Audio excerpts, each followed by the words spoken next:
ભિલોડા તાલુકાના શ્રી સ્વામી વિવેકાનંદ ઉબુ વિદ્યાલય કુંડળ કાગડા મવડા ખાતે કન્યા કેળવણી અને શાળા પ્રવેશોત્સવ કાર્યક્રમ યોજવામાં આવ્યો.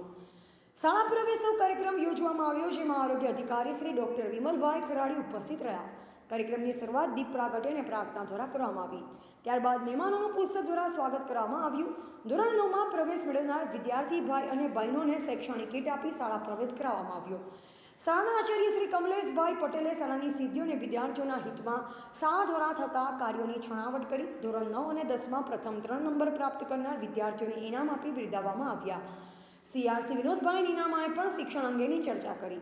તેમજ મુખ્ય મહેમાન શ્રી ડૉક્ટર વિમલભાઈ ખરાડીએ બાળકોના આરોગ્ય તેમજ શૈક્ષણિક પ્રગતિ અંગેની વિશદ રજૂઆત કરી. તેમજ શાળાના આહલાદક વાતાવરણથી પ્રભાવિત થયા. આ કાર્યક્રમમાં પૂર્વ જિલ્લા સદસ્ય શ્રી દિનેશભાઈ વિશાળ, પોપટભાઈ બારિયા, જંગલ ખાતાના અધિકારીશ્રીઓ, મોટી સંખ્યામાં વાલીશ્રીઓ ઉપસ્થિત રહ્યા. સૌએ નવીન પ્રવેશ પ્રાપ્ત કરનાર વિદ્યાર્થીઓને ઉજ્જવળ ભવિષ્યની શુભકામના પાઠવી તેમજ વૃક્ષારોપણ કરવામાં આવ્યું. સમગ્ર કાર્યક્રમનું આયોજન શાળાના શિક્ષક શ્રી ધ્રુવકુમાર પટેલે કર્યું. રિપોર્ટર રસિક પટેલ, ભિલોડા.